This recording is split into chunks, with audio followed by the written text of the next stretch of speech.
கடந்த ஆண்டு 3,06,650 பேக்கா B40 சுகாதார பரிசோதனை திட்ட பயனீட்டாளர்கள் கிட்டத்தட்ட 70% பேர் நீரிழிவு, உயர் இரத்த அழுத்தம், அதிக கொழுப்பு மற்றும் உடல் பருமன் போன்ற குறைந்தது ஒரு தொற்று அல்லாத நோய் NCD-யால் பாதிக்கப்பட்டுள்ளதாக கண்டறியப்பட்டுள்ளது. இவர்களில் 25% பேர் 2 அல்லது அதற்கு மேற்பட்ட நோய்களால் ஒரே நேரத்தில் பாதிக்கப்பட்டுள்ளனர். இதனிடையே குறைந்த வருமானம் கொண்ட பிரிவினரிடையே இந்த நோய்களின் அதிகரிப்பு நாட்டின் உற்பத்தி திறனுக்கு அச்சுறுத்தலாக உள்ளது.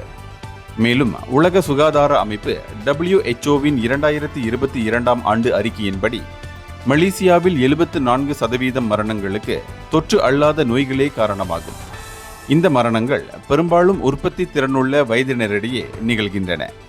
2019ஆம் ஆண்டு முதல் 6.9 மில்லியன் STR பயனீட்டாளர்களில் வெறும் 1.6 மில்லியன் பேர் மட்டுமே பேக்கா B40 திட்டத்தை பயன்படுத்தியுள்ளனர். இந்த நிலையை மாற்ற புரோடெக் ஹெல்த் நிறுவனம் ஆயிரக்கணக்கான மருந்தகங்கள், மருத்துவமனைகள், ஆய்வகங்களுடன் இணைந்து சுகாதார பரிசோதனையை விரிவுபடுத்துவதோடு நோய் வருவதற்கு முன்பே தடுப்பது குறித்து விழிப்புணர்வையும் ஏற்படுத்தி வருகிறது. இந்தியர்களின் இதய குரல் மக்களோசை.